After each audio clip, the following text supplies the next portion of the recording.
Hola a todos, bienvenidos una semana más a Ecos de nuestros clásicos. Llevo días dándole vueltas a un tema que me habéis propuesto y justo hoy es donde nos vamos a adentrar, las religiones y su influencia en el mundo actual. Y cuanto más leo, más claro veo que si queremos entenderlo con un poco de seriedad, tenemos que volver a Grecia y a Roma. No porque allí esté el origen de todo, sino porque allí se fijan muchas de las formas en que Occidente ha aprendido a pensar lo divino, la comunidad y el poder. En el mundo antiguo la religión no era principalmente una cuestión de creencias privadas, algo que cada uno guarda en su interior. Era rito, calendario, ciudad, ley e identidad. Era la manera en que una comunidad se entendía a sí misma y ordenaba el mundo. Y cuando empiezas a leer los textos con calma, descubres algo que incomoda un poco. Que muchas de las tensiones que hoy nos atraviesan, la relación entre política y religión, entre experiencia personal y tradición común, o entre cohesión social y verdad, ya estaban planteadas allí. Así que hoy no quiero hacer un recorrido superficial, quiero ir a pasajes concretos, escuchar cómo hablan esos textos y desde ahí preguntarnos qué ha cambiado y qué no tanto. Preparaos, poneros cómodos porque vamos a escuchar los ecos de nuestros clásicos. Si queremos entender cómo funcionaba la religión en Grecia, tenemos que quitarnos primero una idea muy moderna de la cabeza. La religión no era ante todo una cuestión de fe interior. Esto se ve muy bien en un pasaje de Heródoto, en el libro segundo de las Historias. Heródoto está hablando del origen de los nombres de los dioses y cuenta algo que leído con calma resulta muy revelador. Dice que los llamados pelasgos, a quienes los griegos consideraban un pueblo anterior, ofrecían sacrificios a los dioses, pero no utilizaban nombres propios. Sacrificaban simplemente invocando a los dioses, porque todavía no habían asignado nombres concretos a cada divinidad. Es decir, había sacrificio, había rito, había práctica, antes incluso de que existiera un sistema definido de nombres y genealogías divinas. Heródoto añade después que con el tiempo muchos nombres de dioses llegaron a Grecia desde Egipto. Lo interesante no es tanto si eso es históricamente exacto o no, es la explicación que le dieron los sacerdotes egipcios, sino el proceso que describe. Según su relato, los pelasgos consultan el oráculo de Dodona para saber si deben adoptar esos nombres extranjeros. El oráculo responde que sí, y a partir de ese momento empiezan a sacrificar utilizando esos nombres. Fijaos en lo que está pasando aquí. La religión no aparece como una revelación interior ni como una verdad doctrinal que alguien descubre en soledad. Aparece como algo que se transmite, se recibe, se consulta colectivamente y se integra en la práctica ritual. Y todavía hay algo más inquietante. Heródoto dice que no se sabía con claridad de dónde habían surgido exactamente los dioses ni cómo eran hasta que llegaron a Homero y Hesíodo. Son ellos quienes hicieron la teogonía para los griegos, quienes asignaron genealogías, funciones, honores y formas a los dioses. Es decir, los dioses no aparecen con un sistema cerrado, se articulan narrativamente. Y esto es importantísimo, la religión griega no funciona como un credo fijo que uno recita para demostrar ortodoxia. Funciona como un tejido compartido de ritos, relatos y prácticas que organizan la vida común. Sacrificios, fiestas, calendarios, oráculos, misterios. Todo eso no es un departamento espiritual de la ciudad, es la ciudad misma entendiendo su lugar en el mundo. Y aquí podemos apoyarnos en algo que explica muy bien Walter Burkett en Greek Religion. Él insiste en que la religión griega no puede reducirse ni a mitología ni a filosofía. Es ante todo ritual. Es acción repetida, es calendario y es pertenencia. No se trata tanto de creer en Zeus como de participar en el sacrificio correcto en el momento correcto. Por eso, cuando hoy preguntamos en qué creían los griegos, la pregunta está mal formulada desde el principio. La pregunta más adecuada sería otra. ¿Cómo vivían lo sagrado? ¿Cómo lo integran en la ciudad, en su familia y en su tiempo? Heródoto nos está mostrando algo muy concreto, que los nombres de los dioses, sus genealogías, incluso sus imágenes son procesos históricos, No caen del cielo, se transmiten, se adoptan y se negocian. La religión en Grecia no es primera doctrina, es tradición compartida. Y eso cambia completamente nuestra perspectiva. Porque entonces entendemos que lo religioso no está separado de lo político, ni de lo social, ni de lo narrativo. No es una esfera privada, es el marco común dentro del cual la comunidad se reconoce. Y quizás aquí ya podemos empezar a intuir algo que nos acompañará en todo el recorrido de hoy. Cuando cambia la forma de nombrar a los dioses, cambia también la forma de entender la comunidad. Ahora dejamos atrás el ritual público y nos metemos en otra dimensión de la vida humana. La forma en que hablamos, persuadimos y sobre todo lo que eso hace con nosotros por dentro. Nos metemos directamente en Platón, en Gorgias. Allí Platón no se limita a discutir teorías abstractas sobre la verdad, sino que examina algo muy concreto, cómo ciertas formas de hablar pueden producir efectos sin realmente formar a quien escucha. Y como libro moderno de apoyo voy a traer a Christopher Rowick, Plato and the Art of Philosophical Writing. Rowick explica que Platón no escribe como un teórico distante, sino como alguien que quiere mostrar cómo se piensa bien, no solo que se piensa. Esa distinción entre enseñar a pensar y hacer que algo suene convincente es esencial. El núcleo gira en torno a esta idea. Una forma de discurso puede buscar agradable sin preocuparse por lo mejor. Y eso es justo lo que Platón está criticando. No toda persuasión persigue transformar el alma. Muchas veces simplemente busca agradar. En el diálogo Sócrates conversa con Gorgias y con Polo sobre qué es la retórica. Polo tiende a describirla como una habilidad que produce favor y placer a quien escucha. Platón a través de Sócrates no niega que la retórica funcione, pero sí cuestiona su estatuto. No es una técnica orientada al bien, sino algo más bien una práctica que produce efectos sin conocimiento verdadero. Por eso Sócrates llega a compararla con la adulación, algo que busca el placer inmediato del interlocutor, del mismo modo que la cocina busca agradar al cuerpo mientras que la medicina busca lo que realmente le conviene. Y ahí aparece la distinción clave. Hay formas de discurso que forman, que cuidan el alma, que imitan a pensar y que deliberan sobre lo que es mejor. Y otras que agradan, que te hacen a sentirte bien y querer más de lo mismo, sin preocuparse por lo que realmente te conviene. Ese choque, formar frente a agradar, es una idea que, aunque Platón formula en términos filosóficos antiguos, nos sigue llegando con fuerza hasta hoy. Rowick nos ayuda a ver que para Platón escribir bien, hablar bien y escuchar bien no es un simple juego de palabras, es una forma de relación con lo que realmente importa, con aquello que hace una vida verdaderamente humana. Porque si lo único que importara fuera persuadir, seducir y ganar consenso, aplauso, estaríamos en un terreno muy cercano al de los sofistas. Saber retener la atención, saber lo que engancha y saber cómo provocar satisfacción inmediata. Por eso no necesariamente mejora al interlocutor, simplemente lo deja más cómodo, más contento y más enganchado. Y esa es la crítica que Platón levanta. No se trata simplemente de decir que algo es malo, se trata de preguntarse desde qué criterio parte cada forma de discurso. ¿Parte de un criterio que apunta al bien y a la mejora del alma? ¿O parte de un criterio que busca solo el efecto inmediato? Hoy no usamos la palabra retórica del mismo modo, pero seguimos rodeados de discursos diseñados para producir reacción, agrado o adhesión. Y muchas veces olvidamos preguntarnos si esos discursos nos forman o solo nos mantienen satisfechos.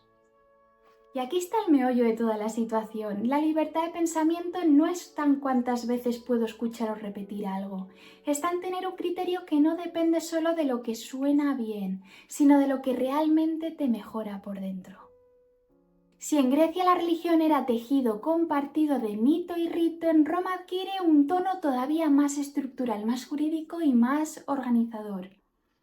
Aquí los textos base los cogeré de dos ángulos distintos. Por un lado, Cicerón, en De Natura Deorum, especialmente cuando distingue entre superstitio y religio.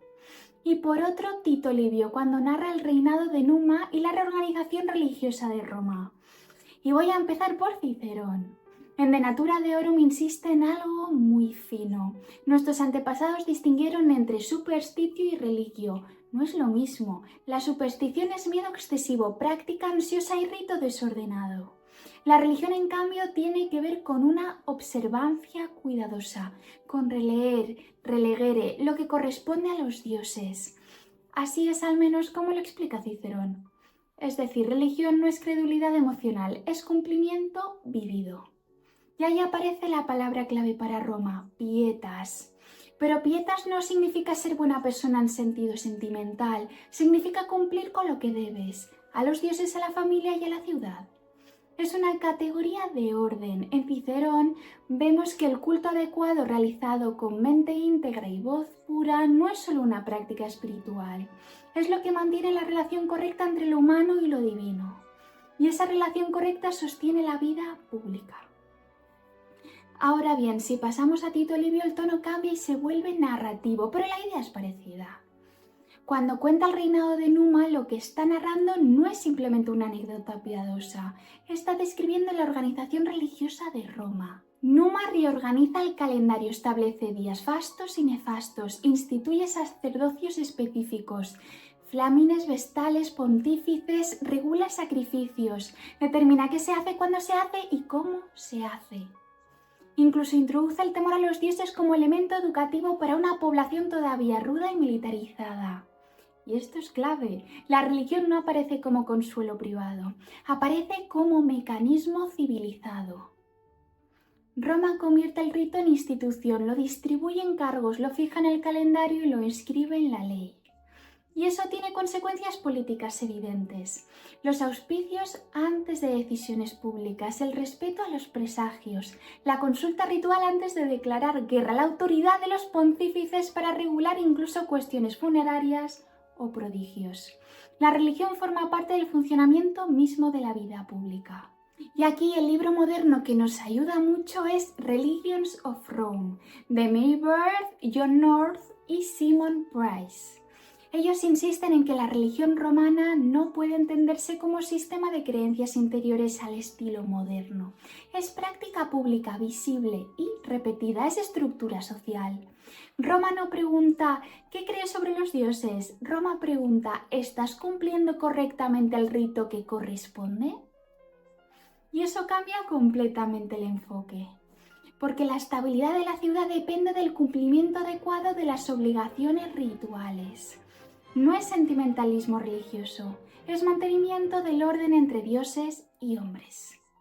Y si unimos esto con lo que hemos visto antes, empieza a dibujarse algo muy interesante. En el mundo antiguo, religión nunca es solo interioridad, siempre tiene una dimensión pública, estructural y formativa. En Roma especialmente la religión es arquitectura, organiza el tiempo, el espacio, la autoridad y la memoria. No es una capa añadida a la política, es parte de su fundamento. Y quizás lo más provocador para nosotros es esto. La religión romana no pretendía producir experiencias intensas, pretendía producir estabilidad. No buscaba necesariamente conmover, buscaba sostener.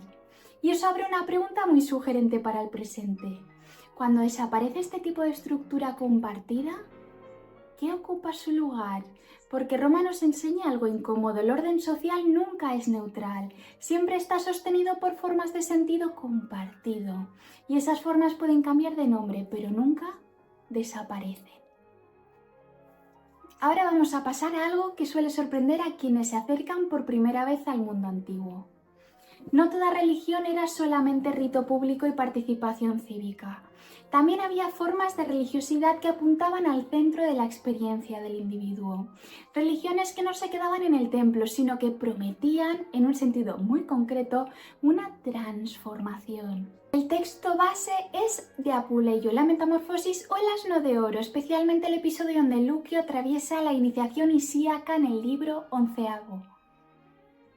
Este episodio no es una simple anécdota exótica, es precisamente el tipo de experiencia que los estudios modernos, como los de Jan Bremer en Initiation into the Mysteries of Ancient World, utilizan para pensar las características de los cultos mistéricos de la antigüedad. Y es importante entender bien qué significa eso, porque no estamos hablando de religión como práctica puramente cívica o pública. Estamos hablando en formas de religiosidad que prometen un cambio en el sujeto mismo, una nueva identidad religiosa, otra forma de situarse ante lo divino. En el episodio de Apuleyo, Lucio ha pasado por una serie de peripecias propias de una novela de aventuras, pero cuando llega la iniciación el tono cambia completamente. Ya no se trata de curiosidad ni de espectáculo, se trata de una ceremonia formal, rodeada de símbolos, palabras y gestos rituales. Apuleyo describe la experiencia utilizando un lenguaje muy intenso. Habla de atravesar los límites de la muerte, de contemplar lo divino y de regresar transformado. Pero al mismo tiempo insiste en que los detalles del ritual no pueden revelarse, porque pertenecen al secreto de los misterios. Y esto es importante, no estamos ante un simple recurso literario aislado. Como muestra Bremer en su estudio sobre los misterios del mundo antiguo, cultos como los de Eleusis, Samotracia o Isis compartían ciertos rasgos característicos. Por un lado, una estructura iniciática, ropas, palabras, gestos y espacios rituales que introducían al iniciado en una experiencia distinta de la religión cotidiana. No se trataba simplemente de asistir a una fiesta pública, sino de ser admitido en un ámbito reservado. Por otro lado, muchos de estos cultos ofrecían al iniciado una expectativa de beneficios personales, protección divina, purificación o una esperanza mejor respecto al destino después de la muerte. Este giro es significativo. Hasta ahora, cuando hablábamos de religión griega o de religión romana cívica, nos movíamos sobre todo en el terreno de lo público, de lo que organiza una comunidad. Con los misterios aparece una dimensión más experiencial, que apunta también a lo íntimo. Apuleyo dramatiza esa experiencia en su novela. Lucio no solo atraviesa una larga serie de transformaciones narrativas, incluida su metamorfosis en asno, sino que finalmente mediante la intervención de Isis recupera su forma humana y entra en una nueva vida religiosa. Ese tránsito funciona como símbolo poderoso. La religión mistérica no dice simplemente cree esto, sino participa en esto y tu relación con lo divino cambia. Y ahí aparece una lectura muy interesante desde la historia de las religiones. No se trata solo de doctrinas o de sistemas teológicos, se trata de experiencias rituales que podían reconfigurar la identidad religiosa del individuo. Bremer subraya algo más importante. Estos misterios no eran necesariamente marginales, formaban parte de un abanico religioso amplio que convivía con los cultos públicos, las prácticas domésticas y las religiones cívicas. Precisamente por eso resultaban tan significativos, ofrecían una dimensión personal dentro de un mundo religioso profundamente comunitario. Esto nos permite trazar una distinción que muchas veces olvidamos hoy. Hay prácticas religiosas centradas sobre todo en la participación comunitaria y otras que enfatizan la transformación personal del iniciado. En el mundo antiguo ambas dimensiones podían coexistir. Y eso nos ayuda a entender algo que seguirá siendo relevante en el desarrollo posterior de las religiones mediterráneas. La experiencia religiosa puede implicar tanto pertenencia a una comunidad como transformación del individuo. Por eso Apuleyo no es solo un detalle literario curioso, es una ventana a un aspecto profundo del mundo antiguo. Que existían caminos religiosos que no solo vinculaban a una persona con un templo o una ciudad, sino que buscaban transformar su relación con lo divino. Y quizás eso nos obliga a repensar algo que hoy damos por sentado. Para muchos antiguos la religión no era solo un sistema de ideas o un conjunto de creencias privadas. Era también una experiencia ritual capaz de cambiar la forma y que uno se entendía a sí mismo. Cuando pasamos del mundo clásico grecorromano hacia el mundo tardío del imperio, aparece una figura muy interesante, la del sol, el astro rey como símbolo religioso que comienza a ocupar un lugar particularmente visible en la religión imperial. El texto base que nos guía es Vita Aureliani, de la Historia Augusta, donde se describe cómo el emperador Aureliano promovió el culto al sol dentro de la religión pública del imperio. En realidad, la historia augusta no es siempre la fuente más fiable si la leemos como una historia objetiva al modo moderno. Es una obra tardía y con una fuerte carga literaria y política, pero aún así nos resulta útil, porque refleja cómo en la memoria histórica del imperio tardío el culto solar quedó asociado al proyecto político de Aureliano. Además, otras evidencias como monedas, inscripciones y restos arqueológicos confirman que Aureliano promovió efectivamente el culto al Sol Invictus, fundando en Roma un gran templo dedicado al Sol y organizando su culto con un sacerdocio propio. Y como libro moderno de apoyo tengo a Stephen Higmans. Sol, The Sun in the Art and Relations of Rome. Higmans muestra cómo el Sol, como astro visible y símbolo cósmico, circula en iconografía y en las prácticas religiosas romanas, y cómo la época imperial tardía adquiere una presencia particularmente destacada. La idea central que quiero explorar aquí es esta. Cuando un culto deja de ser simplemente local o tradicional y pasa a ocupar un lugar privilegiado dentro del lenguaje religioso del imperio, puede convertirse también en un recurso de legitimación política. En la Vita Aureliani vemos algo de esto. Según el relato aureliano, en un momento en el que el imperio atraviesa una profunda crisis política y militar, promueve el culto al Sol Invictus, construye un gran templo en Roma y otorga a este culto un lugar destacado dentro de la religión pública. Esto no significa que sustituyera a los otros dioses del panteón romano. Júpiter, Marte o Apolo siguen existiendo dentro del sistema religioso, pero el Sol adquiere una visibilidad especial y queda estrechamente asociado a la figura del emperador. Y aquí entra la interpretación que propone Higmans. El Sol tiene una ventaja simbólica evidente, es un astro visible para todos, sale cada día, es percibido en todas las provincias del imperio y por eso puede funcionar como un símbolo especialmente potente dentro de la iconografía imperial. Cuando el poder imperial se asocia con ese símbolo, el lenguaje religioso empieza a hablar también de unidad, de orden cósmico y de estabilidad. No se trata solo de un nuevo ritual, se trata de un símbolo capaz de expresar una idea de cohesión, un imperio bajo un mismo cielo. Eso nos permite decir algo importante sobre la religión en este periodo. No es simplemente un conjunto de creencias privadas, es también un lenguaje público que puede expresar poder, legitimidad y orden. El culto solar ya existía en el mundo romano antes de Aureliano, tanto en Roma como en varias provincias. Lo que hace Aureliano es darle una promoción particular dentro del marco religioso imperial. Y esto nos ayuda a ver algo más amplio. En contextos donde conviven múltiples tradiciones religiosas, cultos locales, misterios, tradiciones orientales y el cristianismo emergente, los símbolos religiosos que adquieren centralidad suelen ser aquellos capaces de funcionar como lenguaje compartido dentro del espacio político. Y eso enlaza con algo que hemos venido viendo a lo largo de todo este recorrido. La religión no es solo espiritualidad interior, es también símbolo de orden, de instrumento de cohesión y marco de sentido compartido. Si miramos el mundo antiguo desde fuera, desde quienes no eran cristianos, lo que más llama la atención no es tanto lo que los primeros cristianos decían creer, sino cómo se organizaban y cómo se comportaban en la vida cotidiana. Y aquí voy a traer a colación las cartas de Plinio el Joven sobre los cristianos. En ellas, Plinio escribe al emperador Trajano desde su cargo en Bitinia, explicando cómo está gestionando la presencia de cristianos en su provincia.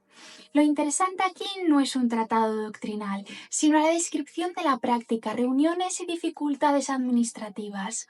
Es una mirada externa, oficial y pragmática que revela mucho sobre cómo el cristianismo era percibido en su contexto social. Como libro moderno de apoyo he cogido a Larry Hurtado y su obra Destroyer of the Gods, Early Christian Distinctiveness in the Roman World.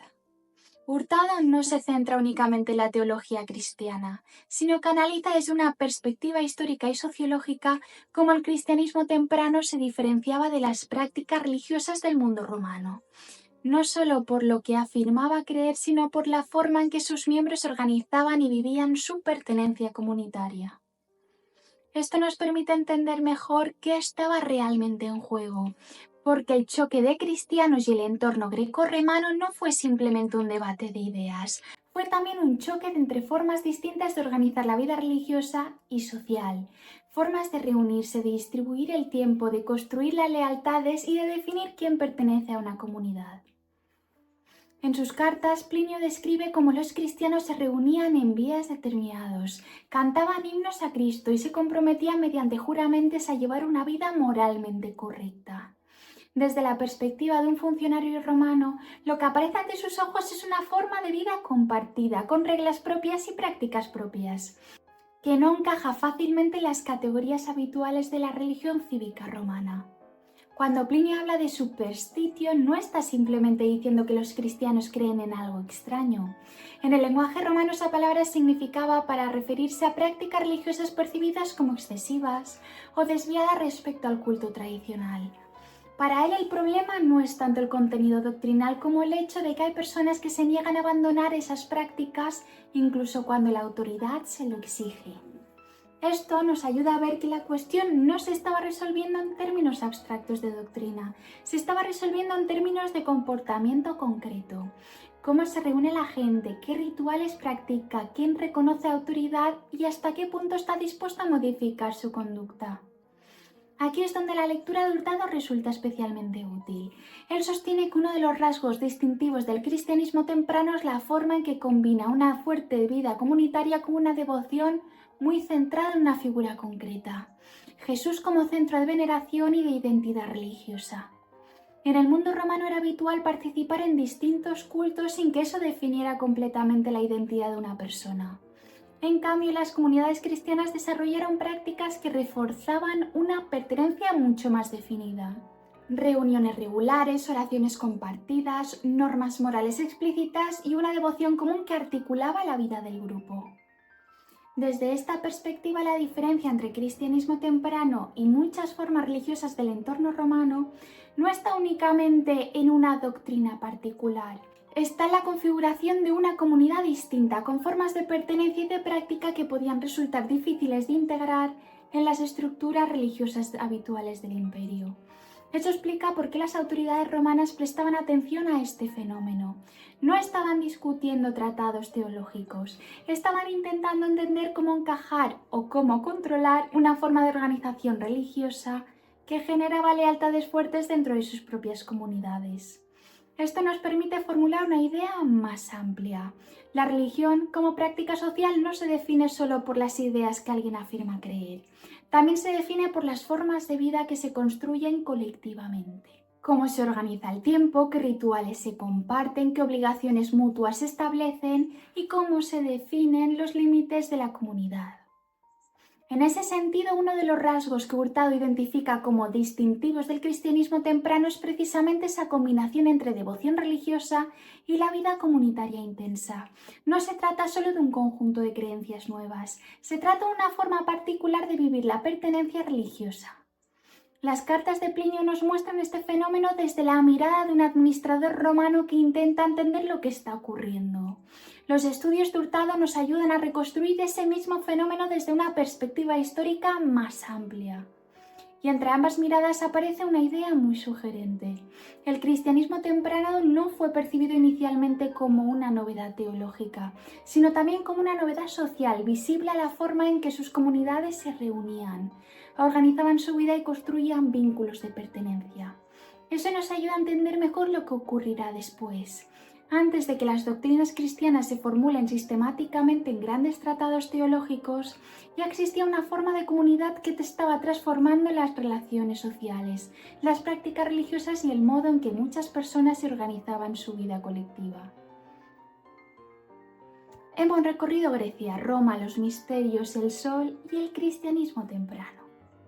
Y si tuviera que quedarme con una sola idea sería esta. Cuando cambia la forma de vivir lo sagrado, cambia también la forma de vivir lo humano. En Grecia lo religioso organizaba el calendario, la ciudad y el lenguaje común. No era una opción privada, era el mundo compartido. En Roma la pieta sostenía el orden, la arquitectura institucional y la estabilidad política. En los misterios aparece con fuerza la experiencia transformadora, la promesa de un yo renovado. Con el sol invictus el símbolo religioso se convierte en lenguaje de cohesión imperial. Y con el cristianismo temprano, la novedad no es solo teológica, es comunitaria. Es una nueva forma de pertenecer, de reunirse, de organizar la lealtad y la vida compartida. En todos los casos lo decisivo no es simplemente que se cree, sino cómo se vive aquello que se considera sagrado. Y eso nos toca directamente. Porque aunque pensemos que vivimos en una época secular, seguimos organizando nuestra vida en torno a cosas que tratamos como absolutas. el éxito, la identidad, la productividad, la visibilidad, la nación y el progreso. Cambian los nombres, cambian los símbolos, pero siempre hay algo que estructura el tiempo, que define pertenencias y que distribuye lealtades. Por eso estudiar las religiones antiguas no es un ejercicio arqueológico, es una manera de entender cómo las comunidades humanas se ordenan en torno a aquello que se considera más alto, más decisivo y más intocable. Y quizás la pregunta que queda abierta no es solo qué creían los griegos y los romanos. La pregunta es qué estamos absolutizando nosotros hoy. Porque al final, cuando cambia la forma de vivir lo sagrado, cambia también la forma de vivir lo humano. Las historias del pasado no desaparecen, nos llegan deformadas, susurradas, como ese eco. Y la cuestión es si estamos escuchando o solo repitiendo. Gracias por acompañarme en este viaje por las pasiones griegas y romanas. Nos escuchamos la semana que viene con otro autor, otro mito y más verdad.